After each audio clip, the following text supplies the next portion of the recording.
the NRP. This and every Monday, 8:30 to 10 p.m. Join host Stephen Semanas and the NRP candidates as they amplify your voice.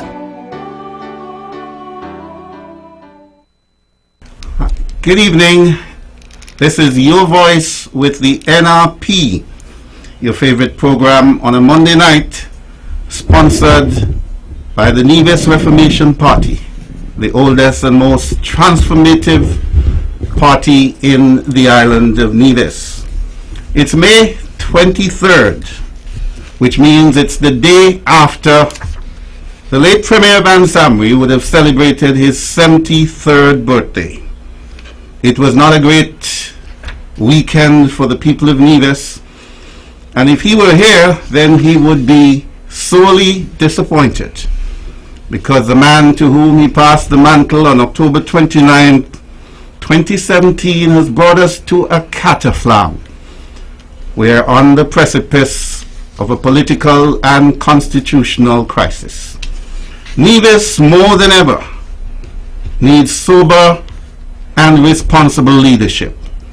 And that means the Nevis Reformation Party. On our program tonight, we've got the good leader, Dr. Janice Daniel Hodge, and we've got number one, J.D. Keynes. We'll take our first break and then we'll be back. It should be an exciting evening on Your Voice with the NRP. Your voice, your voice, your voice with the NRP. This and every Monday, 8:30 to 10 p.m. Join host Stephen Semanas and the NRP candidates as they amplify your voice. So we're back, and of course we're here every Monday evening from 8:30 to 10 o'clock. The leadership of the NRP comes to speak with you on issues which impact your lives and livelihood. And so we are expecting you to call, share your views with the leadership who's here tonight. And let me say from the onset that when you do call, we expect you to be responsible. We don't expect you to use demeaning language. We strive for a high level. We are seeking for a kinder, gentler country. And I can say from this microphone that your hosts, if you come with diverse views, this host would never call you clown. We strive to stay high. And so we've got Dr. Janice Daniel Hodge with us and J.D. Keynes. We're already seeing gains with Keynes, and I'll go to them so that they can give their greetings, announcements, and the likes. Dr. Daniel Hodge, over to you. Thank you, Mr. Manners. Good evening to you. Good evening to my colleague J.D. Keynes and to all who are listening. It has been quite a hectic week. Just started today, but so much already going on. My sister told me that Mommy is listening tonight, so make sure she's listening in. Okay. She's listening. So hi to my mom there in St. Croix. Listens from time to time. You know, one of my big supporters, and of course my two sons there in St. Thomas. And actually, I think my nephew is visiting from California with my mom there in St. Croix. Mm-hmm. So to Javon and Milan, if you're listening, good evening. And to Susie and Rico and all of the other family members. Of course, you know, it's a long time we haven't spoken about the Lewises. You know, it's a big family. And so to all who are listening, the Daniels here and abroad, I just want to say good evening to one and all, and look, I do enjoy your support thus far, and of course the big NRP family, very large family. It's growing day by day. More and more people are meeting me and, you know, expressing appreciation for what we are doing, the work that NRP has been doing to give a real difference, a real choice in the upcoming election. And so to one and all, I just want to say thank you very much. And I don't think I ever said it on the show, on the Monday night show, but I have to say that I've been digging deep, and so I must say, you know, all praises to the Most High. Sometimes you really have to dig deep and get that inner connection to keep going. And so thanks to everyone, and look forward to having a great show tonight. J.D. Keynes, over to you. Good evening, Mr. Manners. Good evening to our party leader, Dr. Janice Daniel Hodge. And good evening to everyone who's tuned to the Eastern Caribbean's powerhouse Von Radio. It's a pleasure to be here. I haven't been here for some time. You know, I it's not that I'm avoiding you guys, but you know, it was the sports season. And when it's the sports season, it means that it's exciting season for me, because my daughter is an athlete, and so the minute she runs, I lose my voice. And of course, last weekend. Yes, last weekend, yes, she went over to St. Kitts with her school team, and she ran 3 races, and she got 3 gold medals. So I'm super excited. I had no voice by the next day, so I couldn't be on your voice. I couldn't be on your voice. That's accepted. Yes. So I'm not running from you guys, but it's definitely a pleasure to be here this evening. I want to say a special good evening to all residents of Nevis 1, St. Paul, the residents physically here on the island of Nevis, and those of you who have moved overseas, so you're not residing on Nevis, but you're from Nevis 1, an extra special shout out to you. So whether you're in the United States Virgin Islands like my Aunt Dillis, or you are up in the United States like the Francis family, who is also like an adopted family to me. You know, if you ask them, they will tell you I'm one of them. And so good evening to everyone wherever you are. And yeah, like Dr. Daniel Hodge, I'm looking forward to an exciting program. Before we get into the excitement though, Mr. Manners, permit me to just offer deepest condolences to the Richardson family of Upper Ramsbury, because the lovely wife Janice Richardson, she passed away recently, and so we want to offer and remember her husband Mervyn, and their children Merjan, who I know very well, and all of them, but Merjan is just a year or so older than I am, and so I know him well from school, and Shanice, and of course granddaughter Rishon, who I call her Rishi, you know, because she and my little sister were friends from diaper days. So, you know, I extend deepest condolences to the Richardson family, and I hope that you can find comfort in fond memories, because Janice was a gem. She was a gem. I ran into Cherise at Ram Supermarket on Sunday, or was it Saturday? But she was going back the next day. Yes, so she's gone, and so to the Richardson family we extend our deepest sympathies. And Dr. Daniel, I'm sure you would like to join. Absolutely, not just because of the namesake, but also, you know, it's you know, a sad moment when you see people who, you know, are genuinely kind-hearted and really make a difference to the lives that they would have been around. And so I do extend my condolences, and, you know, on behalf of the entire NRP family, we would want to let them know that our thoughts are with them, and we hope that they can find comfort in knowing that we're here for them as much as we can. Yes. Now, there is no question that you ladies have added a welcome dimension to politics in Nevis, and that extends, of course, to the Federation and to the Caribbean. The proliferation of men in politics in St. Kitts and Nevis, and I say this with no joy, as a man myself, has brought us much confusion. And we simply have to look at what is unfolding before our own eyes. Unity is fallen. It's a tripartite arrangement led by all men. And so definitely women folk brings that more compassionate, that more understanding touch. And we got some very good news today about our women folk. The Prime Minister Mayor Amor Motley of Barbados is the first leader in the leader segment of the Time 100 Most Influential 2022 list. She's the only Caribbean person in the section as well. According to the editor, there was one barometer that was used for making that choice, and that is influence. He looked at 3 questions. Who shaped the year? Who stood up? And who stood out? You ladies have been standing up for the people of Nevis and representing well, which is, of course, is one of the reasons why the Premier of Nevis is so deathly scared to call a local elections and instead have pivoted to a federal election, bringing down a government on his head, and now try desperately to put Humpty Dumpty together again. But your thoughts, JD, on Mayor Motley and receiving that award on behalf of all the women folk in the Caribbean? You know, I think that is commendable. I think it's amazing, and we should all lift her up and just rally behind her and celebrate this. Celebrate this as something for all of us. Yes, it's something that was awarded or put out there for Mayor Motley, who is in Barbados, Prime Minister of Barbados. However, as a female, a woman in politics, I can't help but be proud. I can't help but be proud, because when I like to see our people generally doing well, I like to see our women doing well, because we have to work twice as hard. That's the reality.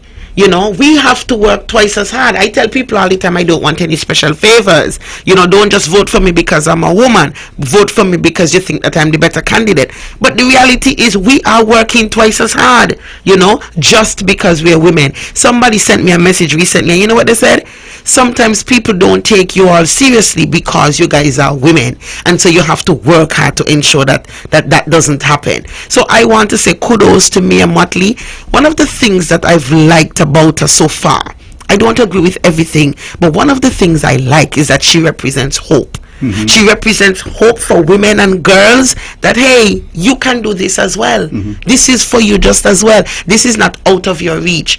Another thing I like is that she does not fit into the traditional look, in terms of, one, obviously she's not a male, but secondly, you know, when you see women in politics, you see women dress a certain way, the hair comb a certain, she has her natural hair, and she wears lots of pantsuits. Occasionally she wears her dresses, but she is focused on what it is she has to do. And so she would tell you straight up, what I do in my private life is not going to feed your children. That is not going to put the policies out there that's going to make life better. She's a realist, and I like that. And so kudos to her. And I mean, I need all our women to rally behind her, and our women generally, when we do great things. And she's so innovative and proactive. I remember she sort of stunned the world on Republic Day, November 30th last year, in naming Rihanna a national hero. And of course, she's into her clothing line, Fenty. And so when people saw her posing as a pregnant woman, showing off her lingerie, there was a lot of alarm and all that. Yes, yes. But the fact is that Rihanna has impacted Barbados for good. Of course. It is the first name, along with Gary Sobers, another national hero, who anybody, any part of the world would mention once the name Barbados is mentioned. That's true. That's true. And Dr. Daniel, as someone who holds the distinction of being the first female leader of a major political party in the Federation, how does that make you feel? Well, certainly it is inspiring when you can see the women before you achieve such recognition. And I think you mentioned it, who stood up, and I can recall, because I am so much in tune with the Sustainable Development Goals, and I think it was at COP26 when she really stood out in terms of who shaped the year, who stood up, who stood out. Those were the three. Right. So this was in 2021 when we had COP26, and she really would have represented the entire Caribbean region with regards to the impacts of climate change and what the developed countries were doing. In fact, where they would have fallen short with regards to meeting the mandates of the Paris Agreement to provide the funding. I mean, it was set up where there was supposed to be $100 billion provided, and it was just talk. It's just on paper, and she really called out all of those states. And I can remember someone saying that after that presentation, President Biden would have held her hand and kind of walked her. Remember that picture? Yes, walked off the room. But I mean, really, she's someone who is very courageous, and she really deals with the facts of the situation. And so I am not surprised at all that she has excelled and is able to shape Barbados the way that she has, because I think she operates on the same principles that we are looking here to move Nevis forward on the Sustainable Development Goal framework. And once you have a framework and you understand that framework and how every activity, every task that you that you undertake, it fits into a global model. And so it's very easy for people to see when you're making progress and how you're able to ensure that your country is developing in a sustainable way. And so I'm quite excited because I know that I share a lot of the interest that she has. I know when she got into government, there was a new ministry dealing with the blue economy. And this is something that we have recognized across the entire region. It's really the way to go to shape the future for these smaller islands. And so looking at what she has done and has been able to accomplish, I can recall during the pandemic when she would have ensured that all homes received food items and different baskets and that sort of thing. And so at the end of the day, as a woman, you tend to be more compassionate. You tend to, be able to empathize more with the people. And so once you can empathize, then it is much easier for you to help. I think one of the problems that we see is that some people feel that everybody should be at a certain status, and so they cannot relate to the struggles that some people are having. And right here in Nevis, we know that there's some families that are struggling, but there's a big disconnect. And when you have that disconnect, then it's very difficult to develop the policies or to take the necessary actions that would help to relieve some of the struggles that people are having.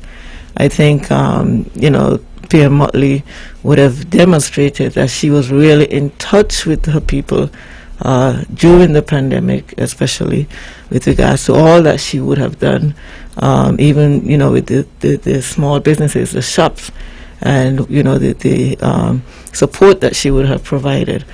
And so when you look at what she would have done during the pandemic, when you look at what she would have done at COP26, and just in terms of developing her administration, and of course calling that early election and then coming back with that big win, her efforts to empower the young senator that she wanted to bring on. And so when you look at Mia Motley and what she has been doing in Barbados, I'm sure it will be very difficult to disagree with the decision taken to recognize her in that regard. And so, that is very encouraging that people are looking at the results and not just at the person per se. And so kudos to Mia Motley, and definitely setting high standards, but as women we can achieve those areas. Now here in Nevis, we have found ourselves in a position where we've never been before. Because of irrational and infantile behavior, we're facing 2 elections in the next 10 months. And we know that the campaign, the anti-Harris campaign or the blame Harris campaign has started, but our government comprised of a tripartite arrangement. And so try as they may, the leadership of the CCM is 33.33% responsible for where we are. So we are not in the best place. And despite the calls for increase the momentum, the country has ground to a halt. And everybody knows that there's going to be no movement until these elections are decided, sometime before March 23rd or thereabout next year. What have you got for us? What can you say to the country? Well, for March, that would be the local election, of course. Well, that's what I'm saying, that we'll have 2. Right. The first one, of course, the federal election, which has to be held by August 8th, But the outer limit for the local election is sometimes in March 2023. Right, and so unprecedented times, of course. And one of the things that we in the NRP recognize is the need to be aware of what is happening and to make necessary adjustments. We know that change is something that will happen, and we must be able to respond to changes in a positive way. Now, one of the things that we're looking at is the fact that this CCM government has really failed on both levels, and so it is not as if you can say, well, they were successful at the federal level, but performed poorly here in Nevis, and vice versa. I mean, one of the main areas that they campaigned on going down to federal with the 3 seats to ensure that Nevis got its fair share. You would imagine that would best be tackled in the Parliament, at Cabinet and at Parliament. But interestingly, the Premier is where he is right now, making a whole lot of noise. Rah, rah. But when you look at what was required over the last 7 years, which was to at least submit a policy position in Cabinet, and then go to Parliament if that was the required. Nothing was done in the House where you needed to do what was required. And so it is very difficult when we who know better have to listen to him and screaming at the top of his voice that he is going to be the champion for Nevis. But it's as if you were given the playbook, and you were in the Cabinet with your 3 seats, and you did nothing. You allowed that framework on which you can operate to be dissolved, and then you're making the noise. What can happen at this point? And so the very Charleston Accord, my colleague Dr. Bartlett, she has refrained from using the Charleston Accord because, rightly as she has said, with the dissolving the House, the Charleston Accord is out of the window. And so whereas he would have been in a position where he could have referred to that document and on that basis make certain submissions to Cabinet, that is gone. And so what we are seeing now is as if you've released, you've opened the gates, and now you're trying to catch the animal, and not just that you're trying to catch it, you're now trying to blame the NRP for not trying to help you. but as we know that this approach is not the approach that NRP would have taken. We definitely believe in negotiating. We believe that collaborating is that's the way that you can get solid ideas, and you negotiate. It's not as if you're playing and you're not getting what you want, and so you just mash up everything and you walk out and demand and say, okay, I want to start over again. You start over again, it's going to be new rules. You're not going to have the Charleston Accord anymore. And after 7 years, if not one submission was made to Cabinet, what can we expect? Why would you want to send him back to address the issue that he would have had all of the seats, the support of the majority members in Cabinet, and had basically the blueprint as to how to move forward? And so where we are right now, the question has to be asked, where was the representation? How did you represent? And I must say that I listened to some speeches that were made, and in my mind, I would imagine that if you are asking someone to give you the opportunity to represent them, you would be able to outline what you would have done with the first opportunity that you were given, and how you intend to build upon going forward. But it seems to me that what we are seeing is an attack against individuals, and nothing to do with any substance as to how the people of Nevis benefited from the last 7 years, and how do they propose that they would benefit going forward. And so it's really a sad state of affair, because you're not getting that this is about the people and their needs and what policies can we put in place. You're not hearing any of that type of language, and unfortunately, it's what you hear at the federal level is the same thing at the local level, except here on the local level, we now have the issue of the accountability, the misuse or mismanagement of funds to go with that.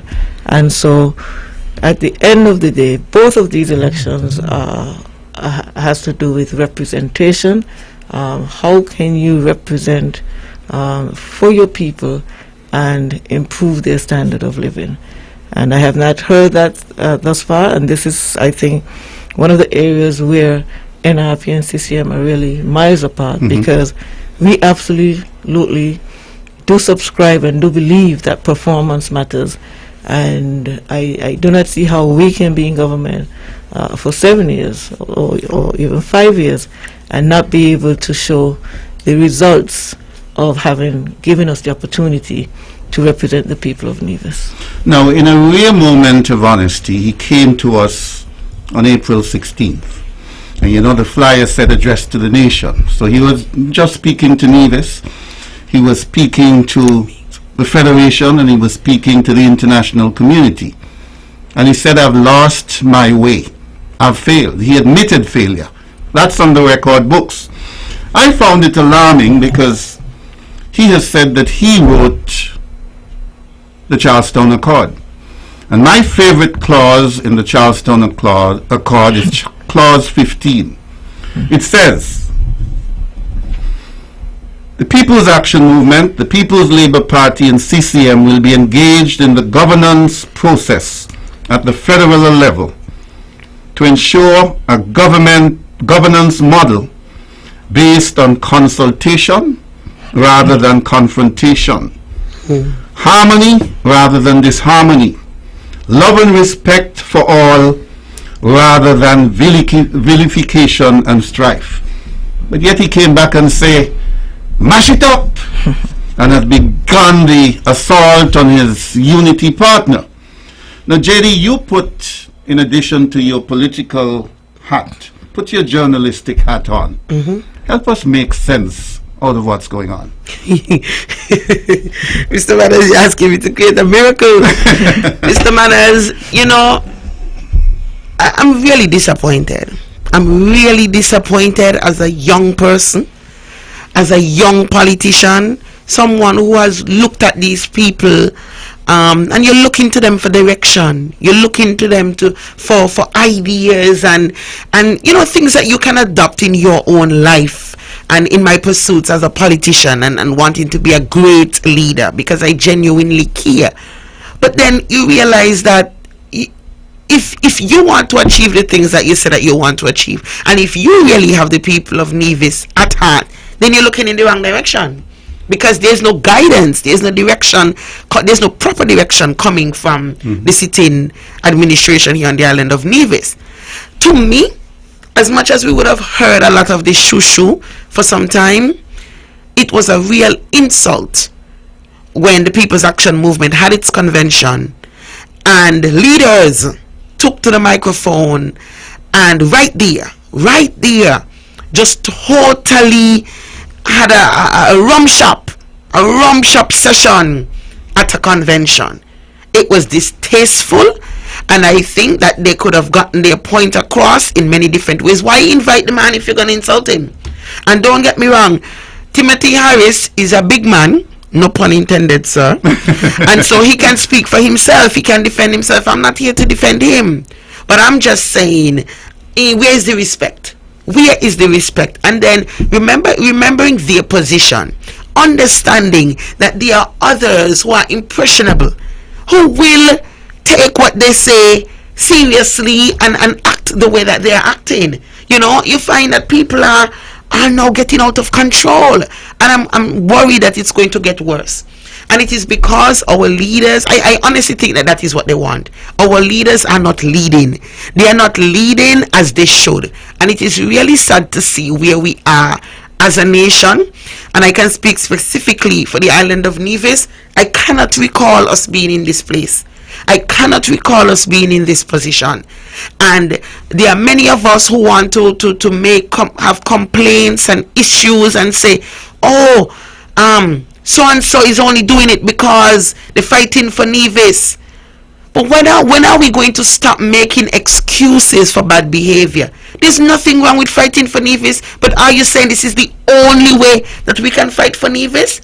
I am really disappointed. I am disgusted, to say the least, with the level of leadership and representation. And I can speak for representation because, I live in Nevis 9. And so that is my representative going across the water, along with persons who live in Nevis 10, their representative going across the water, and persons who live in Nevis 11, their representative going across the water. And we already have a situation where they had not been performing. And when they do choose to perform, they perform like this. It's really distasteful.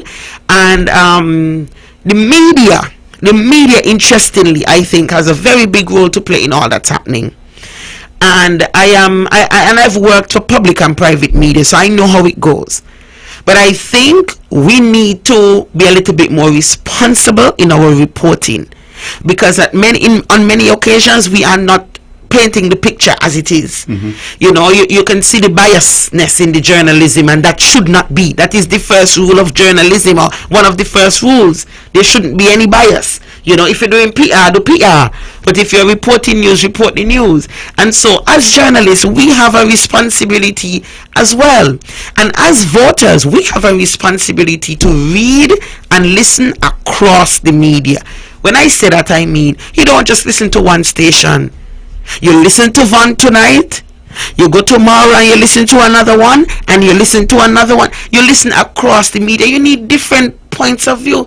You can't just be listening to one source all the time and expect to be well informed, And so we need to do better. We need to do better, Mr. Manners. I'm really disappointed in the level of leadership that I have seen from the Concerned Citizens Movement. As you say, we have 2 elections now pending in 10 months. We've never been here before.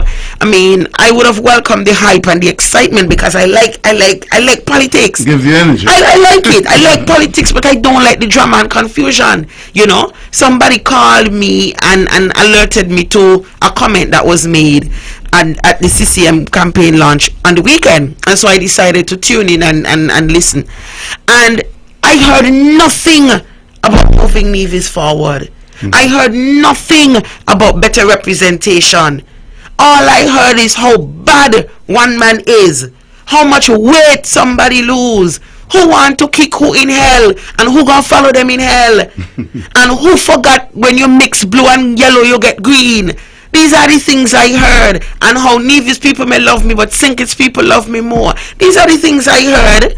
I didn't hear anything about a better life for Nevis and Nevisians. And we know that Nevisians are struggling. We know that we are struggling. And yes, I agree that we want more from St. Kitts, but Dr. Daniel Hodge always says it. That should be gravy. That should be gravy. We should not be living or trying to get Nevis into a welfare state where everything is a handout. So if we get money, okay, let's say there's no money coming in at all at the federal level, because fair share is fair share. So fair share of 0 is 0. Let's say we get our fair share, as this is the term that's being used. There's nothing coming in, so we get nothing. What are we going to do here on the island of Nevis? We're going to rely on the 0? I'm saying yes, we want, and I would join anybody in saying yes, Nevis, I am not going to hide, Nevis has not gotten its fair share from any government on the island of St. Kitts. However, Nevis cannot become a welfare state. Nevis cannot become a welfare state where we are just looking for handouts. That should be gravy. You done comfortably, you done got your relish and your rice, you could eat comfortably. That is just the added touch. I saw a clip, and there are plenty clips going around on social media where the Premier was making the point that he's different to the late leader, Van Samwe. He's calm and calculated, and he said he loved the rah-rah. We're in the rah-rah season, folks. It's a silly season. It's 7 minutes past 9. We'll take our first break for the evening, and then we'll be right back with Your Voice with the NRP. But the economy is broken, the government stick, and the opposition come and take a seat.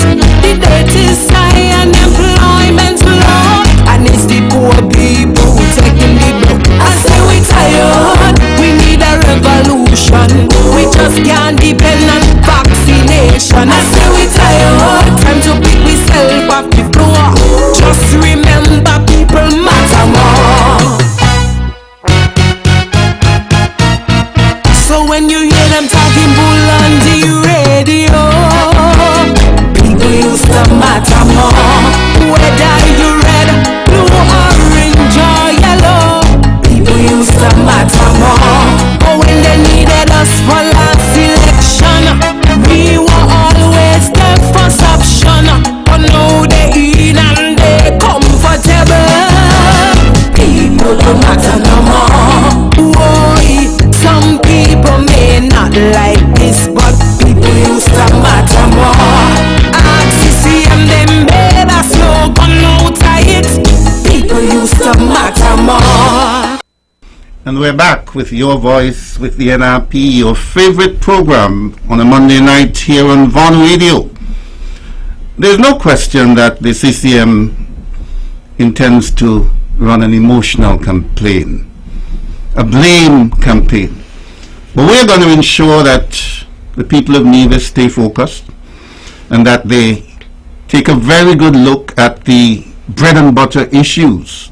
Now, you mentioned accountability earlier, and we know that's a curse word for our Minister of Finance. He has no answer. He's been dodging that for a while. Incidentally, he comes with his first press conference in 2 months this Thursday. Hasn't been talking to the people since the 31st of March. And there are a number of issues which he will have to answer. I'll give you a few. First, accountability, but not just accountability of our finances.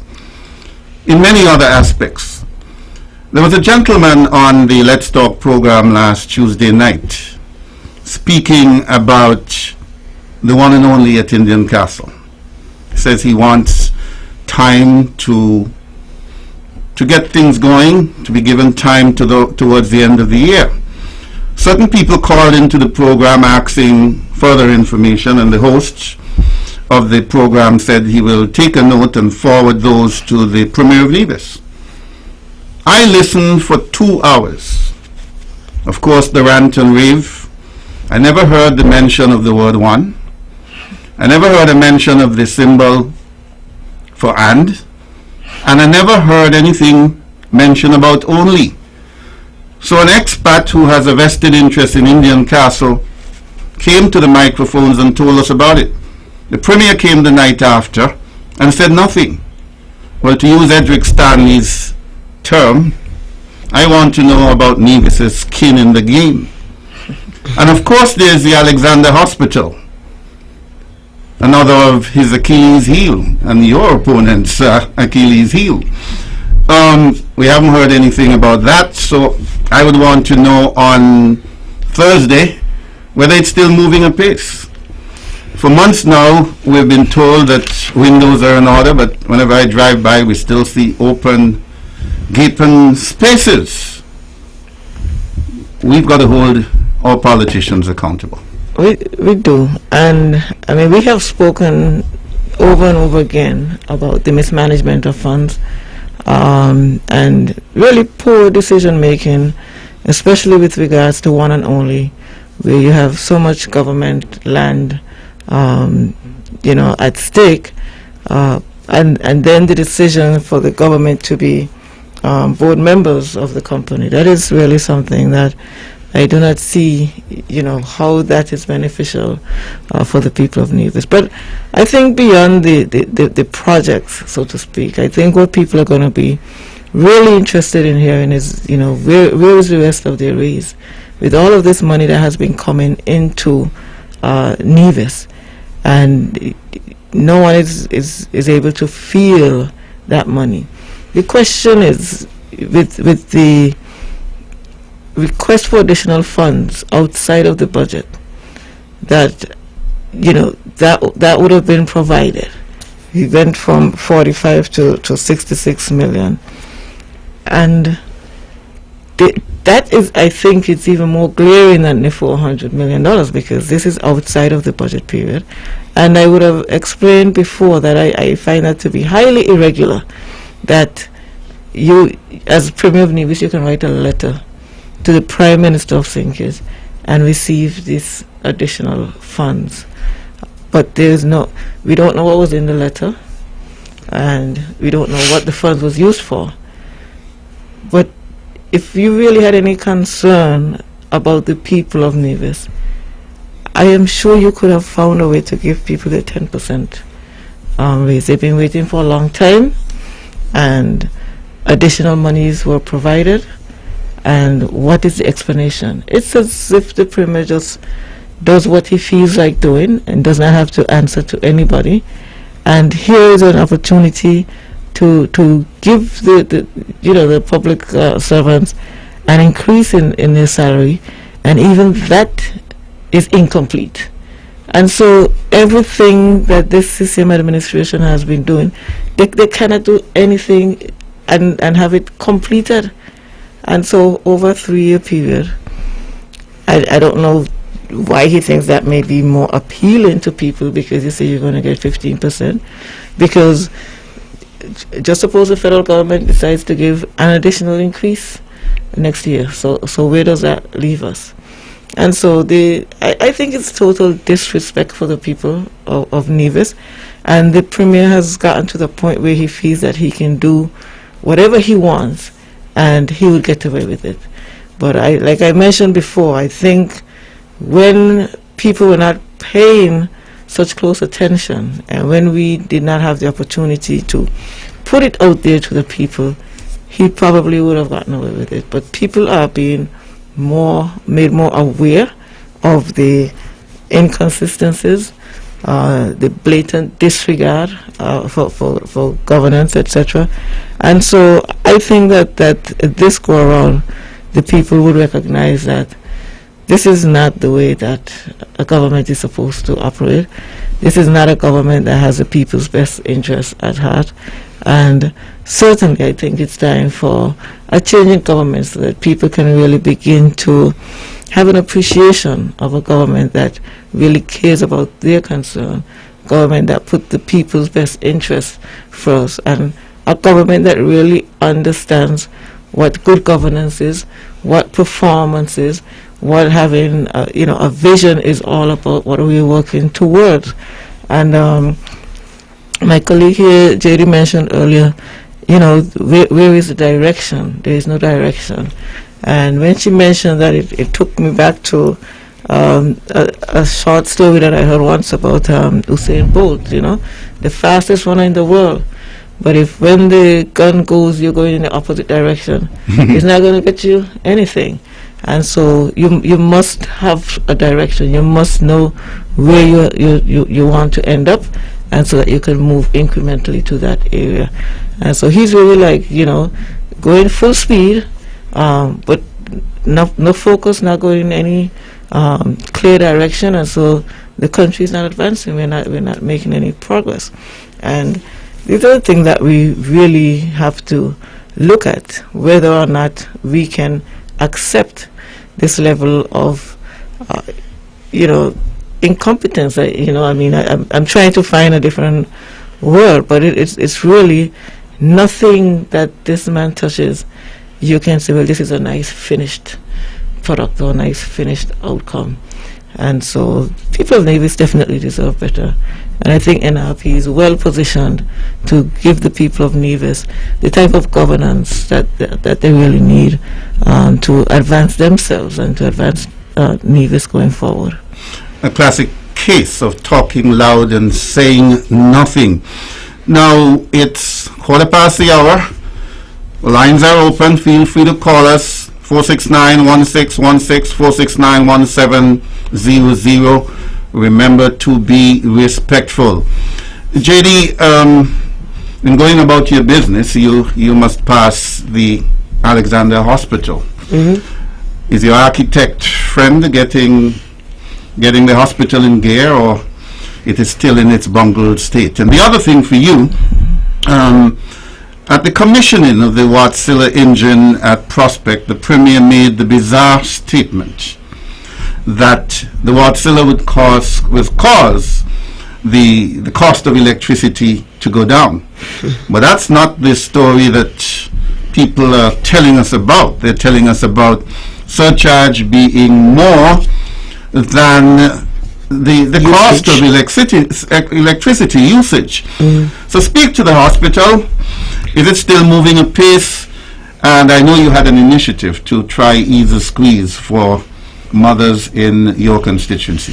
Yes, Mr. Manners, the situation at the Alexandra Hospital is one that we cannot sweep under the rug. We cannot ignore what is happening there. In an island as small as Nevis, we will each have a time when we won't feel 100%.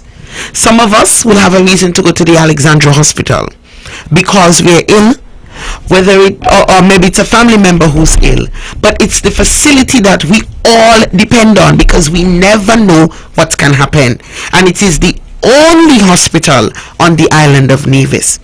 And I have a problem with the fact that there was a groundbreaking ceremony years ago, Mr. Manners, and to date we do not have a complete structure. I am not asking for perfection in terms of Alexandra Hospital having all of the services that everybody needs, but in 2022 we still have a hospital that's operating without basic facilities, and that is an issue for me. I don't know what can happen to me tomorrow. I am grateful that for the majority of my life I've enjoyed good health, but I don't know what can happen to me tomorrow, my neighbor, my child, and we don't know. And we have to ask ourselves, are we comfortable with the state of the Alexandra Hospital? I give credit to the doctors and nurses who work there because they really try.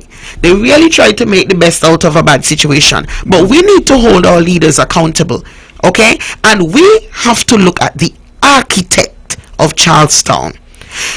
Alexandra Hospital is one of many facilities in Charlestown that does not represent great architecture. And when I talk about the architecture, I'm talking about the look and the feel of not just buildings, but just the general space. And we have to take a moment to look at the architect of Charlestown. And I'm saying, currently, the architect of Charlestown is not in place. It does not work for us. What do I mean? Well, we have dilapidated buildings, Mr. Manners. The former customs building remains an eyesore. There's a building going up between where water department used to be and where the labor department is now, just there. I said it, I don't know if it was here on Speak Up, where I spoke about driving through town a little bit late in the night and you see the rats like New York rats. I saw one flitting across the public market as I circled around. Yes, so I'm not lying. And then, there's a stench right now. It's sad. With the drains. The bakery road. What is going on? And yes, I am going to, yes, we are pointing out the bad, but I'm going to point out the good too. Because I'm saying there is a fundamental problem with the architect in Charlestown. And so we need a new architecture. We need a new look, a new feel, a new design in Charlestown. One that means that the Charlestown Health Center will not look the same as it looked when I was a child. And I'm just talking about the overall look.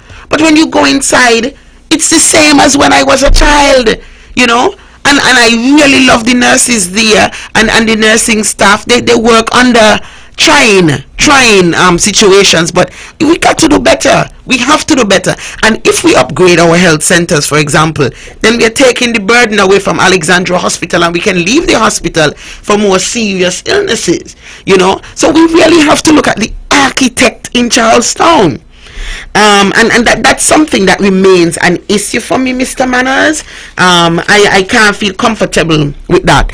Now, speaking now of the electricity and easing the burden, people are struggling. People are struggling. You see people walking through towns with smiles on their faces, but you don't know if they had a meal this morning. You don't know. There are children going to school hungry. And we as a community, when we hear these things, we're quick to cast judgment and say, oh, what are you doing with your money? You listen, the reality is people are struggling.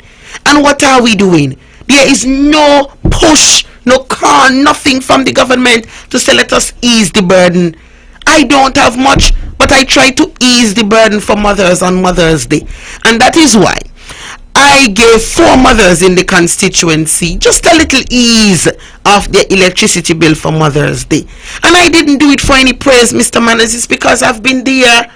I mean, my electricity bill really is not as large as some people's electricity bill.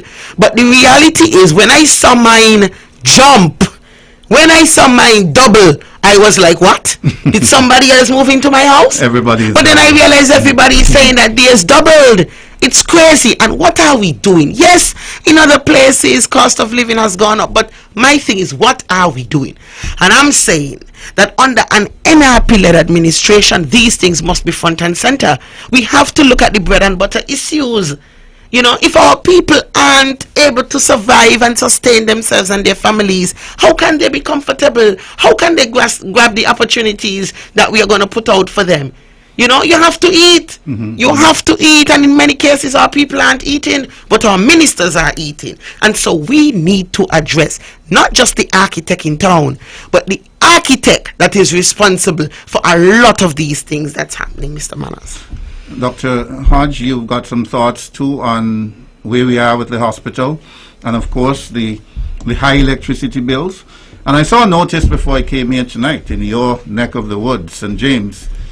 They're asking for water rationing.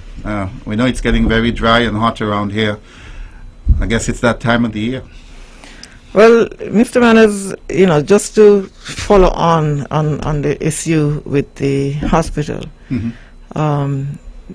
we have to go back to the beginning. And what should have been an extension to the hospital ended up being twice the size of the current hospital.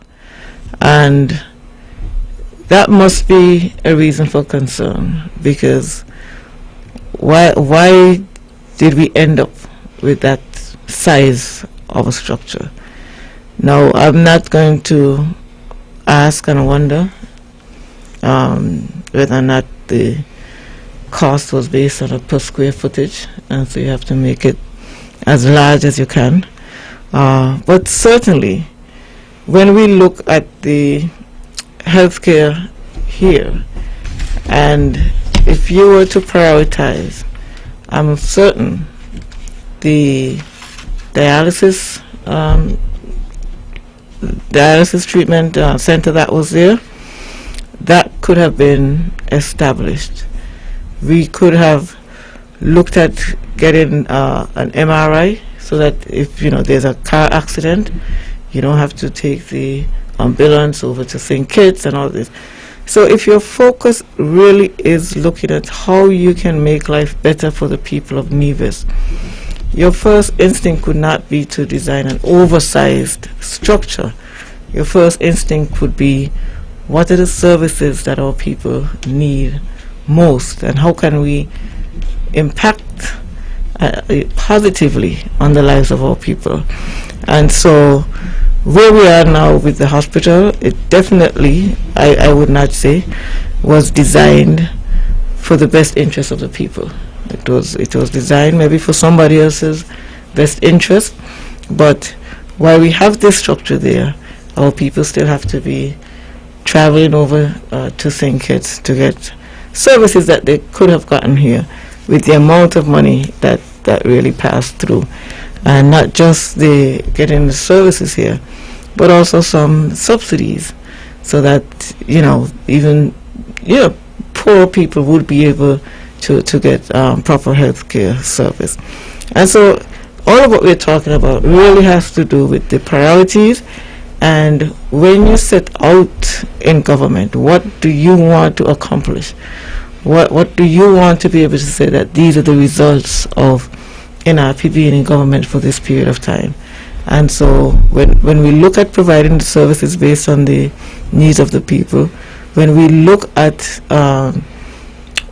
energy generation, and we recognize for so long that electricity has been one of the major costs associated with doing business, then the idea that we could continue to use fossil fuels for electricity, I mean, sometimes it just boggles my mind. Why are we going backwards and just across in St. Kitts they're making so much strides with regards to renewable energy and minimizing the dependency on fossil fuels, because we know we do not have any control over the price of oil.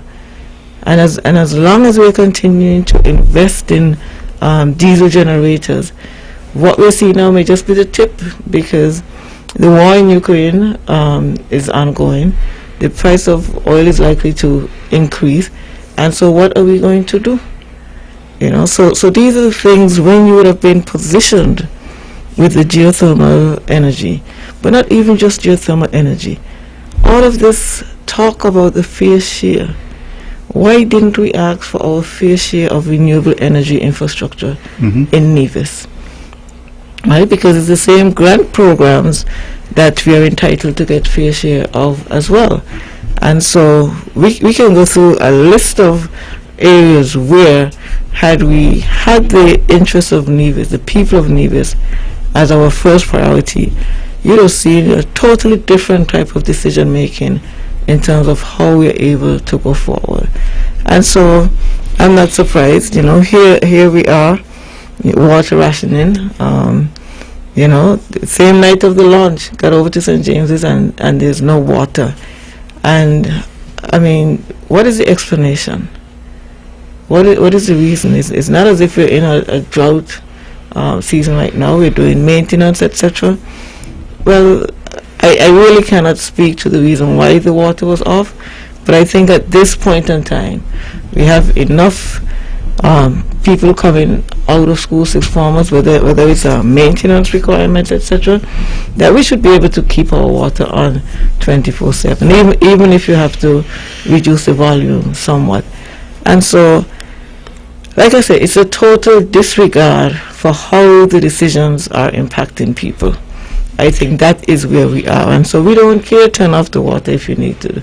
So you don't put the people's best interests at the fore, and that is basically where we are with all of the incomplete projects, with the inability to pay the full salary increment, the inability to have the type of services here on Nevis that we need to have, the inability to reduce the cost of electricity. I mean, still having taxes on the water. I mean, yes, sometimes we say find good things to say, but it's difficult, and it all has to do with where you set out to be. And that's why, when we speak about the Sustainable Development Goals, when you have a framework, it is very easy for you to measure your progress to your final goal. And once your objective is really to help people, to provide a better standard of living, to reduce the cost of living, then it would be easy for you to incrementally achieve what you would want to achieve. But as it is right now, Usain Bolt just going around and around and around and around, and as fast as he is, he's not getting to the finish line because there's no direction. It's just going around and around. Mr. Manners, so a few persons have weighed in on our discussion via Von Radio's social media page, and someone said that CCM is the only administration that has done anything significant to the Alexandra Hospital. So what are you talking about? And with your permission, I want to address that. Go right ahead. My thing is, what good is having a car without an engine?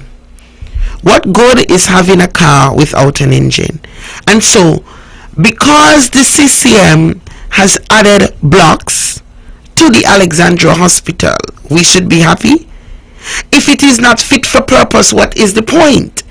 Yes, the CCM has added blocks to the Alexandra Hospital, but it broke ground on this expansion several years ago. I mean, children, what year was it started, Mr. Manners? I think it was, 2017 thereabout? Too far back to remember. Okay, I think if I'm not mistaken, it was just before that election, right? Because it was an election thing. And so there are children now who have, in grade 6. You know, they started in primary school and they have advanced significantly through primary school since this project broke ground. That is an issue.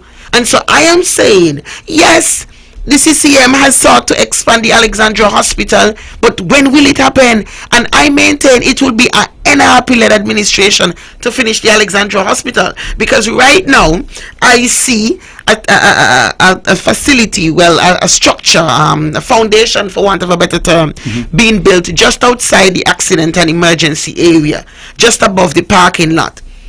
And I am wondering what's going there on that platform. That's the word. I'm wondering what's going there on that platform. I wait to see. But rumor has it that a CT scan machine will be put there. My thing is, what happened to the massive building, the massive structure that we are building? So we now have to incur additional expense, but we'll wait and see. Someone else asked if the NRP, when we get in, we will pay the additional percent, since we are saying that the system, I think it was Dr. Daniel Hodge who made the point. So somebody asked that question. I don't want to put you on the spot, but I'm just sharing what people are saying in the chat. Dr. Daniel. Well, the question is not to say that what we're going to do. The question is, where is the $400 million that we couldn't have saved some for a rainy day to pay the salary increases?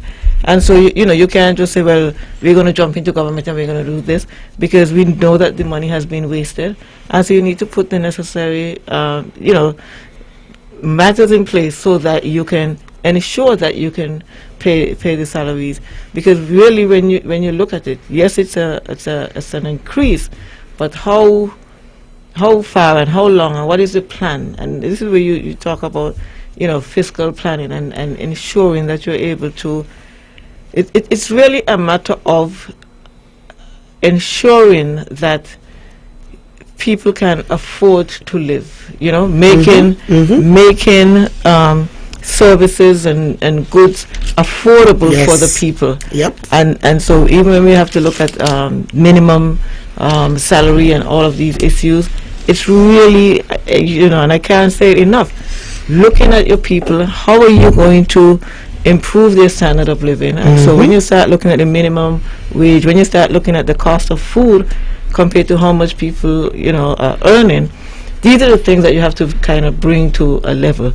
You can't have somebody making, $400 a week and the cost to live, to buy food, etc., is at $800 or $900. And so these are the things that we really have to look at, and where government can ensure and try to keep the cost of food down. Look at the areas where we can develop Nevis in a sustainable way. Then all of that would come into play. Had NRP been in government and had access to $400 million and then an additional funds this year, of course the salary for our people would have been a priority. And if we had to not build one extra wall so that people could have received their salary increase to remain on par with the people of Sinkers, nothing against the people of Sinkers, but Nevis has always been in a position where we enjoyed a higher standard of living, and we're now seeing a downward trend in that regard. And so it's not something that you could just get up and say, yes, I would have done that. But, the overall plan of the NRP and how we would ensure that people can enjoy a better standard of living here. JD, you wanted to say something? Yes, but I wanted to go after the lead. I wanted her to, because I know she would have set the platform, she would have set the stage. So I also want our people to understand, yes, the NRP has no issue looking at the situation as it is right now. Looking at people's salaries and seeing where, if possible, adjustments can be made. We have no issue with that. But we can't just come out here like other parties have done and start to promise without knowing the full scope of the situation. However, what I can tell you that the NRP is committed to doing also is to ensure that you have so many opportunities that you don't even realize certain things. So, for example, when we say housing, we are going to make sure that the housing is truly affordable. Because one of the reasons why people are struggling as it is because they're paying mortgages that are choking them, and we are saying that we have an affordable housing program, and the NRP has no issue with affordable housing. But do we have affordable housing right now? When somebody has their own land and you are saying that you ask for a government design through the NHLDC to be done on your land which you own, and they're telling you $400,000. Wow. Something is fundamentally wrong with that. And so the NRP is going to address things of that sort, and so teachers and nurses and other persons within the civil service can and even people in the private sector, because government can't hire everybody, can enjoy a better standard of living. These are all things that we are looking to. It's not just about giving you money here and then you're happy today and you're gone. It's not just about that, guys, because that is what happens every 4 years. When it's time for an election, just before an election, they come, they give you money, and you don't see them again until another 4 years. And look how quickly the money disappears. 23 minutes, moving up in 10 o'clock. That's all the time we've got. We're going to take a break. Remember, when we come back, you can join us, 469-1616, 469-1700.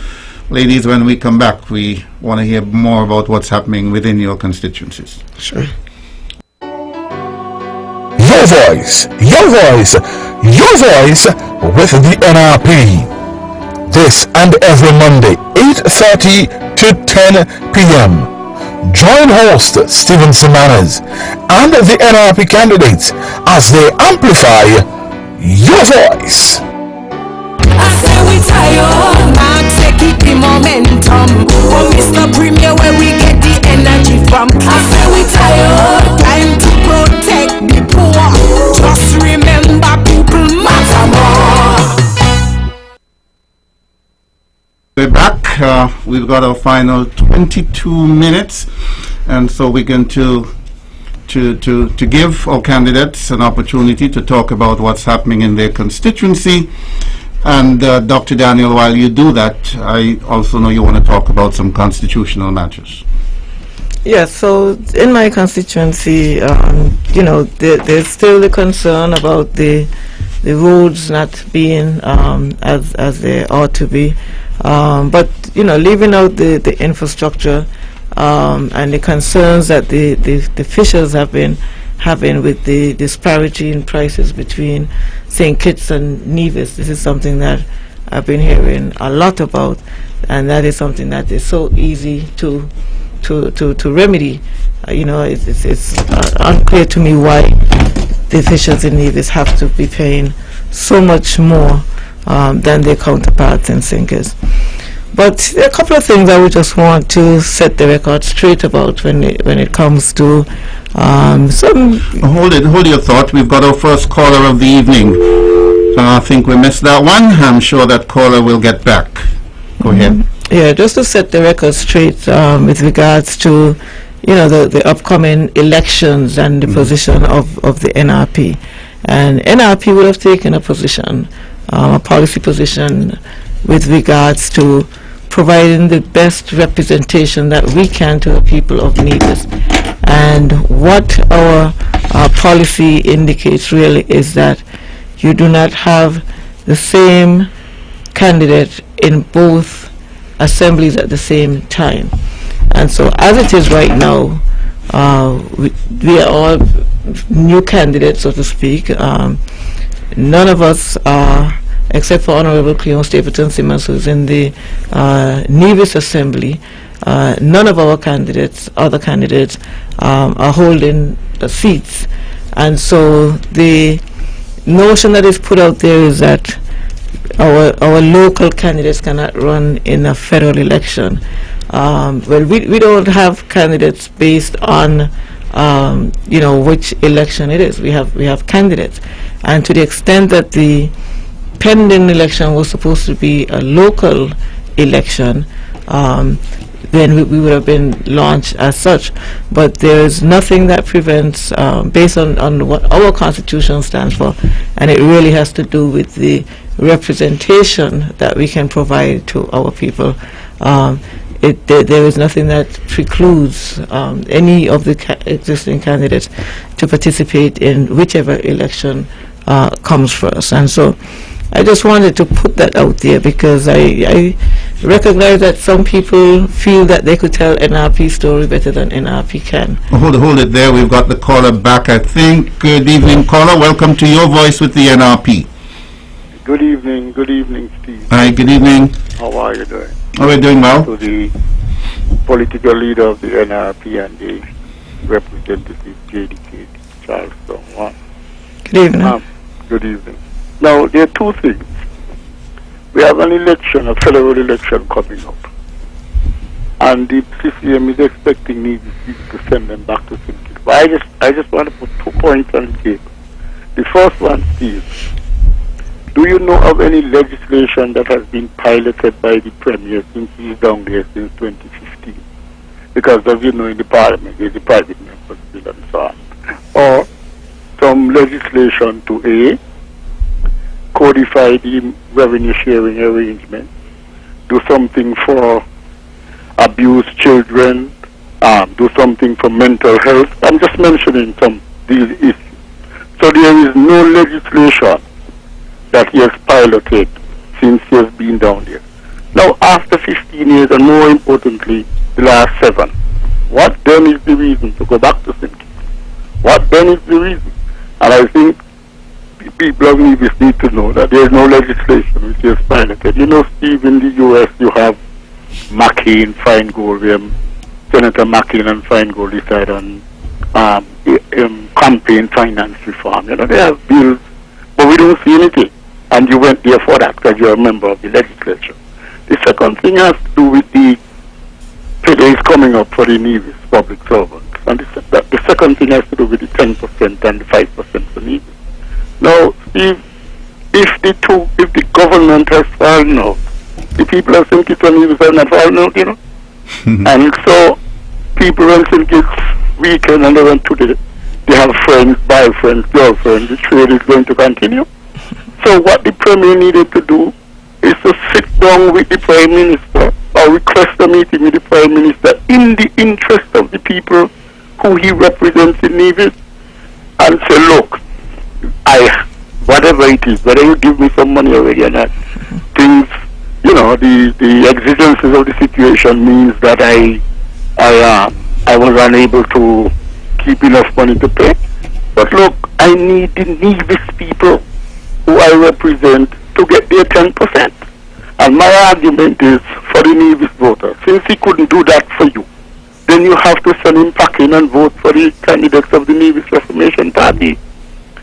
So I don't have any money. So what I do? Come to Nevis and say 5%, 5%, 5%, whatever.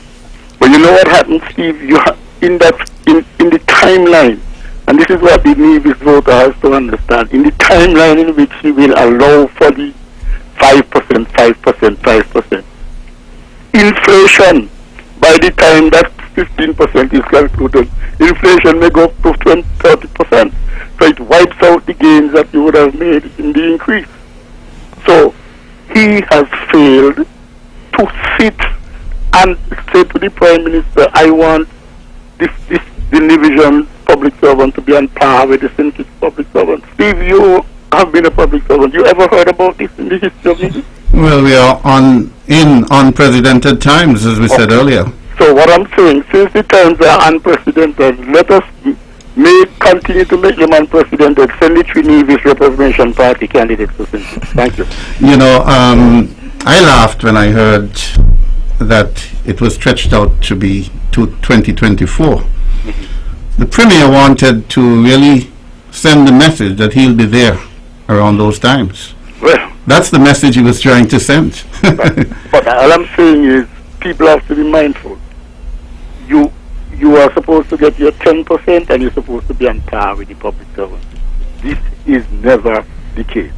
And if the Premier was sufficiently concerned about the welfare and well-being of the people of Nevis, he would arrange to make sure that when salaries are paid during the course of the week, that the salaries are on par. Thank you. Caller, thank you. You know, if this matter wasn't so serious, I would laugh. You said, why would they want to be sent back to St. Kitts?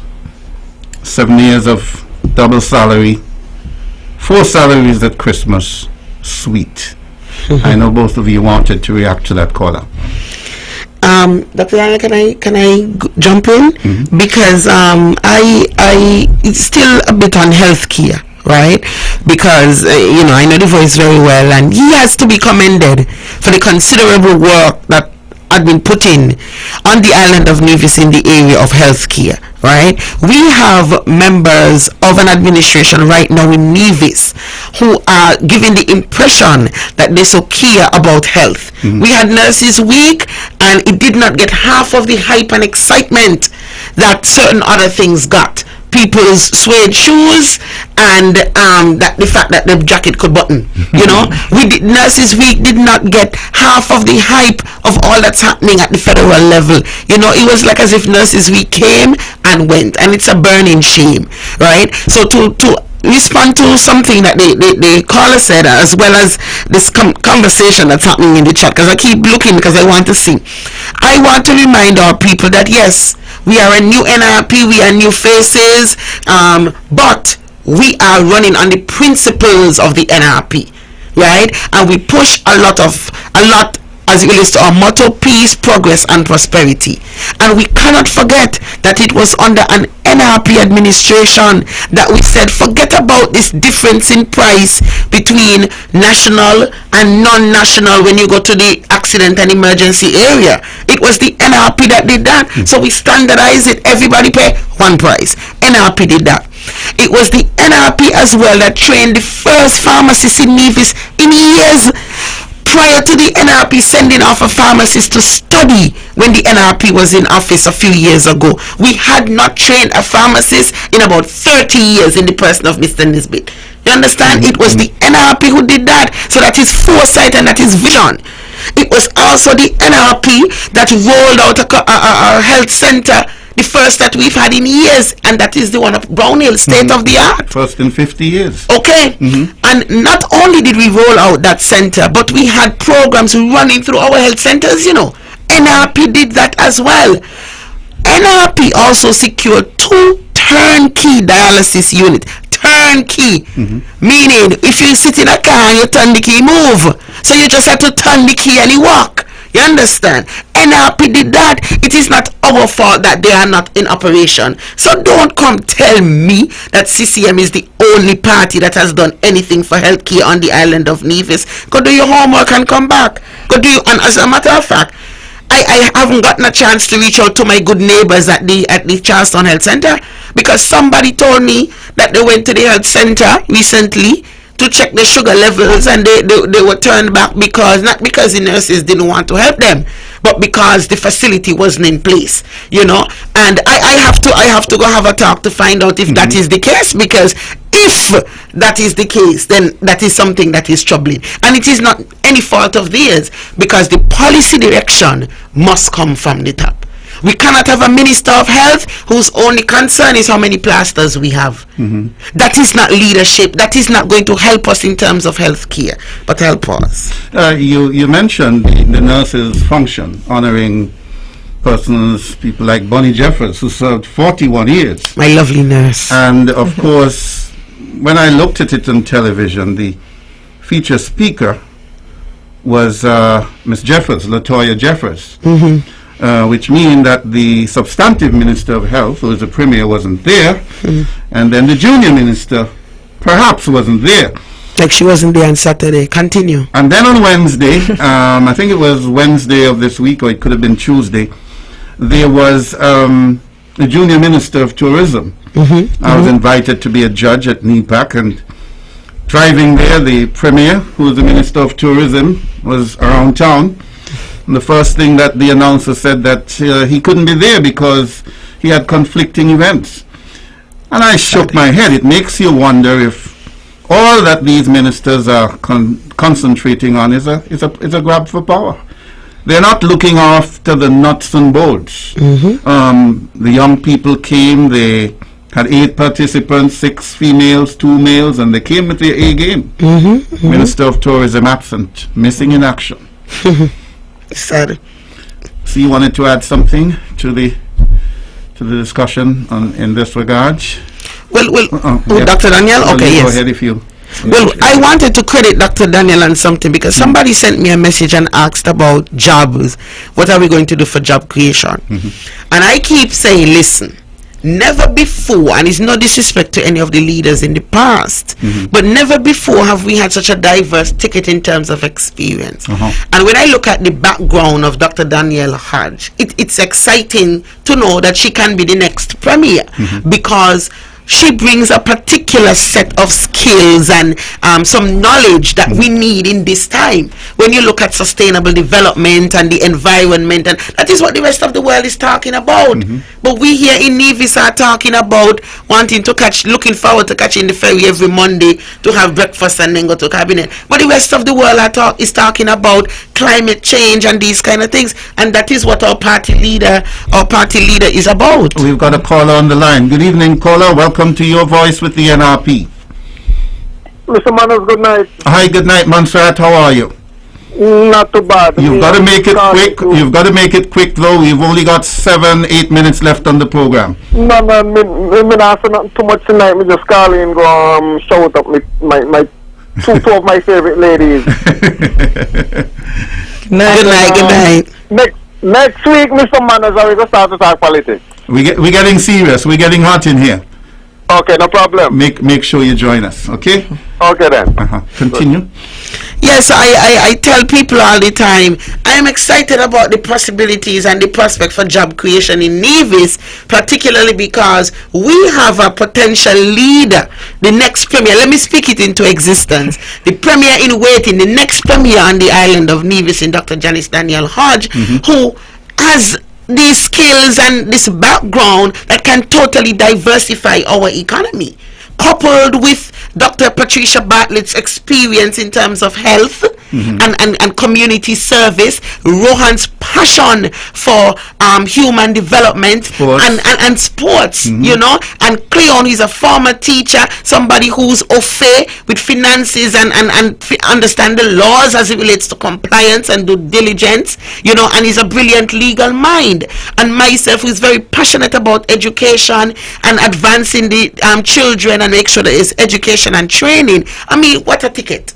What a ticket. And listen, don't talk about our federal rollout, you know, because our federal rollout is going to be heavy, you know, Mr. Manner. Yep. You know, we kind of not really saying too much because when we drop it really drop, you know. But I'm just saying, I mean, there's no shortage of experience and ideas in the NRP, you know. So the varied team is what has got the player so mortally afraid of a local election. So he has tried to pivot to the federal and mash up the whole thing. Have we got a time frame we're working on, Dr. Daniel, in terms of the rollout for the federal? I would defer to our PR communications specialist. Yeah, and you see that's something about our team. You know, we have certain things. Okay, this is for you because that's your forte. Not in CCM where it's a one-man show. You know, we know who our leader is. We don't have that problem. But you know, we spread things around. So if you leave it up to Dr. Daniel, we would have launched yesterday, right? That's the energy and vibe that we have. You know, we're ready to go. right? However, we said, listen, we are trying to tighten up a few things in terms of the impact that we want. And so that is what we are doing right now. Yeah. It is nothing about not being ready, because we're ready. And we put out a poster the other day to say, when we roll out, we roll in heavy. And that wasn't a joke, Mr. Manners. Yeah. So expect that in the coming days, you will begin to hear about our rollout, about our launch, because we will launch our federal candidates. So over the next couple of days, you will be hearing about it. That's all I'm going to give you for tonight. Thank you. And well, I'll just add to that in terms of a contrast. Go ahead. In terms of a contrast, where you have the same 3 CCM candidates going down to St. Kitts. Not one of them can tell you what they did to impact Nevis, specifically with regards to Nevis. And so you would hear them say, oh, the election could call tomorrow, we're ready. Well, it must be ready if you're just recycling. If you're just recycling, taking the same, you go down, you get fired, you come back up, you go back down again. So, and these are the things that we in NRP look at in terms of planning our approach, what is our objective in going down there, what is the best team in order to accomplish what we want to get. It's not just a matter of, we get the next job and you go down and you work like that. So I think the people of Nevis will be quite pleased to recognize that NRP is really looking at the federal and the local seriously with the people of Nevis. We keep saying Nevis first. Whatever we do, it has to be in the best interest of Nevis to advance Nevis. Yes. In any other, or let me not say in any other, but in several other countries of the Caribbean, these failed candidates wouldn't have the gall to come and face the electorate. No question about that. We've got 3 minutes, so JD, we'll give you 1. Okay. And we'll give the good leader 2, and we'll round it out Not to a top problem. of the hour. Not a problem. So I just want to encourage everyone to come out on Saturday to Boko Park, because we will be having a breakfast sale. It's a fundraiser, and yes, we go there once a month to have our fundraisers, but this one is special because we want to help a fellow Government Road resident, a fellow resident of St. Paul's. So Colleen Fobbs of Government Road, she has some health challenges. And listen, I've said it earlier that it could happen to any one of us. Colleen is a fairly young woman. She has children. I mean, her children and I get along well. Those are my boys, and so we have to help each other. And so this Saturday, we are going to ensure that the proceeds from our breakfast sale are used to assist Colleen in her medical journey, and because we are really praying for her. We are really hoping that all goes well. We have to help each other. We don't know when it's going to be our time, so we want to encourage everyone to come out this Saturday. Boko Park, the time is 6 a.m. You can call us and have your orders in before, because St. Paul's breakfast goes really, really fast, and so no problem. You can call us 663-4423. Call about the breakfast only, please. That's my number. Call about the breakfast and don't call till late, gentlemen. So yes, that's this coming Saturday. We want everyone there, and stay connected to the NRP. If you're not following us on Facebook and Instagram, you ain't in nothing. You have to follow us to know what's going on. Dr. Janice Daniel Hodge is active. Dr. Patricia Bartlett, Honorable Cleon Stapleton Simmons, myself, Rohan Isles.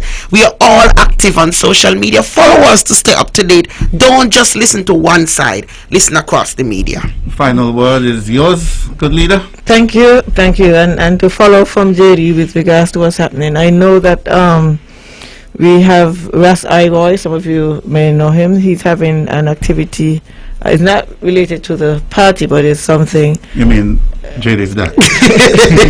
Yes, the natural liberty, and so I remember the first time I really got a good appreciation about Kwanzaa was at one of his functions, and this is something that I encourage us to do, embrace diversity, different ideas, different religions, and once you can understand and you can really appreciate, and enjoy the diversity that you have.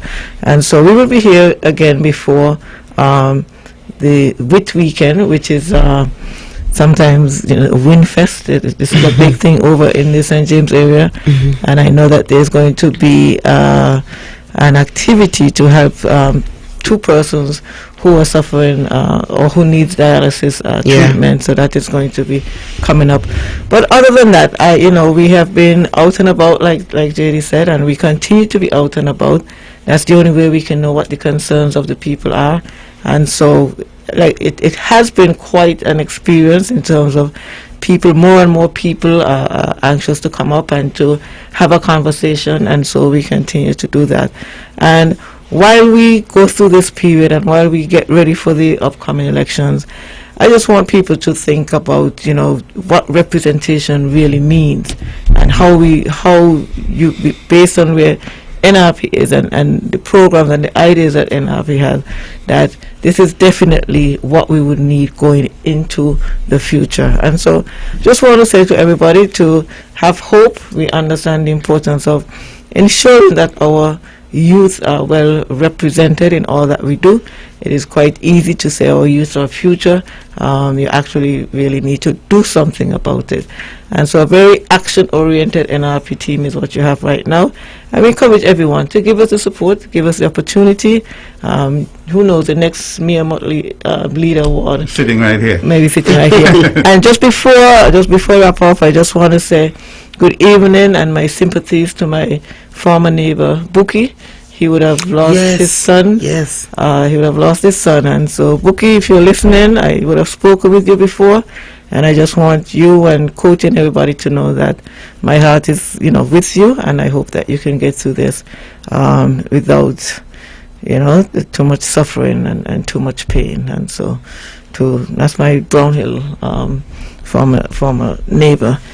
And so, good night to everyone. Good night. That's our show. You've been listening to Your Voice with the NRP. We'll be back next Monday. Good night. Good night. The views and opinions